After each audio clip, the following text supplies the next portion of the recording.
Also known as On the Deck. My name is Adam Arduna. This is my mom, Gina. He's the journalist. And she's the enthusiast. And so today's show is going to be solely centered around the NBA Finals, and we're going to be really just targeting one team in this episode today, and that's the Cleveland Cavaliers. They are Cleveland Cavaliers, Eastern Conference champions, yes, they really did a good job this season, all year for the most part, and they've had a lot of ups and downs, especially within the coaching ranks. And so I know you've got a lot to say about this team and kind of, you know, some things on your mind that you want to get out there. And so I'm going to just go ahead and let you take it away and just go ahead and tell the people what you think about what's going on right now. So we're going to kind of break down what we think the Cavaliers need to do to win the series. A lot of people have them favored, a lot of people don't. It's kind of this even split. And part of the argument against the Cavaliers is that they've had a really easy road getting to the finals. I think that's an argument for them, to be quite frank, because they haven't done any Game 7 series. The worst they got was a Game 6 against Toronto, which really shouldn't have even gone that far. Right. But at the end of the day, you have to have very specific things in order to win. What I'm not going to do is say, well, they have to score more buckets and have aggressive defense and make good passes. Duh. I hate when I hear analysts say that stuff. It's like, yeah, so if you score more points than the opponent, then you're going to win. Right. We get that. They need to make the open looks. They get all that. But we're going to talk about some specifics. I want to start with what I would call the big three. You know, there's always a big three. When LeBron went down to Miami, it was he and Chris Bosh and Dwayne Wade. And that was the big three, and then you build the team around that. Yeah. I agree with that. Well, a lot of people are saying in Cleveland that the big three are LeBron and Kyrie Irving and Kevin Love. I'm going to change that up a little bit because I think the big three difference maker right now is LeBron, obviously, Kyrie Irving, but I'm going to say Tyronn Lue, the coach. Sure, that's the third leg of the big three, because I don't mean to disagree with you, but really they didn't have a great season. They ended up with a good season. They got strong at the end. But at the beginning of the season, they were getting whooped. If you remember, Golden State came and whooped them at home. Yeah, I think it might have been on Christmas or Christmas. Yeah, it was the Christmas Day game. It was beatdown. It was bad. It was a blowout. David Black quickly got fired very soon after that. But then you elevated Tyronn Lue, or promoted Tyronn Lue, which is what should have happened in the first place. And that, to me, has been the third leg in that big three and the difference. Tyronn has put in an offense. Obviously, with superstars, they don't always have to run a set offense. You got to have playmakers who make plays when everything breaks down. Right. But all of a sudden, you saw Cleveland doing this screen and roll circular on the perimeter, getting people open, which all of a sudden turned them in from this power inside shooting team to an outside shooting. They're freeing up threes. People were calling them Threeveland for a little while because all of a sudden they're raining down the big three-point shots. They were hitting a lot of threes. A lot, especially towards the end of the season. Thank you, Tyronn Lue. Again, that's why he's the big three. Then for me, the second part of that is now that you've got your big three established, it's going to be your next three, because obviously Tyronn is not out on the floor. He's coaching from the side. So you got Kyrie and LeBron out there. It's your next three. It's J.R. Smith. Who's my guy with Tristan Thompson? Thank you, Tristan Thompson with the hair, and then of course Kevin Love. So no, Kevin, I didn't put you in the front big three. You're in the back three.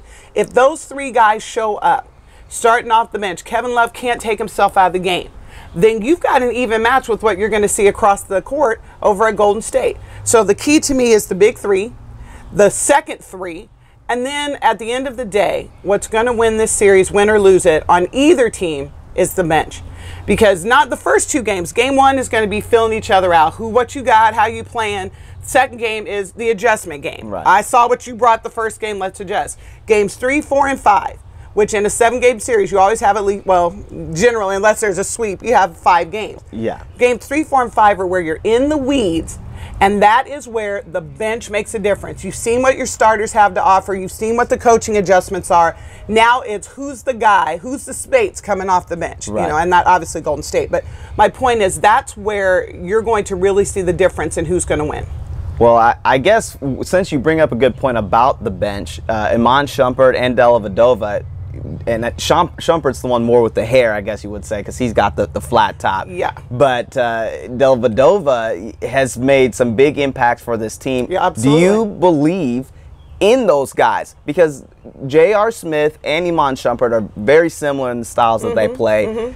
Scores, essentially, they could blow up with 45 points or they can blow up with no points. Dellavedova is a scrappy player. What do you think those types of guys have to do coming off the bench? Not that J.R. Smith's coming off the bench, but a Shumpert or a Dellavedova have to do, or a Richard Jefferson have to do to elevate their game? I know you mentioned the bench, but what are the things that you think they've got to obtain to kind of help win? Well, that's a really good question. And here's the thing. I think whenever you're talking about the bench, it's coming in and being a role player. So you can't say one specific thing, because very often the bench will come in, it'll be somebody you don't expect who's all of a sudden raining threes and giving you, 3 points at a time, chopping either into a lead or an extending the lead. But the other thing that you get from your bench players are sometimes this guy is the rebounder. Sometimes this is a guy scrapping and getting on the floor and getting you the ball back. Sometimes it's a great defensive play. All of a sudden you got someone off the bench blocking shots or D'ing up a point guard who's been just taking you to lunch. That's what, or sometimes your bench guy is just a guy coming and giving you good hard fouls because he can afford to do it. That's what I'm looking for, and I think everyone off the bench is going to give you something different. You mentioned Dellavedova. Delly can actually shoot. Not great and certainly not consistently, but when he decides to get hot, all of a sudden there's a threat from this little guy, this Aussie guy. Boom, here you go. Here's some threes. But what he absolutely does give you is he's a good scrappy defense. He is willing to foul anybody he's guarding. Right. And he was proven he will foul Steph Curry and just push him all over the place. And he's willing to kind of lay his body out. So he's going to give you that look. And then other guys off the bench, again, like I said, you're going to get people who block shots. Now, I'm glad you mentioned JR.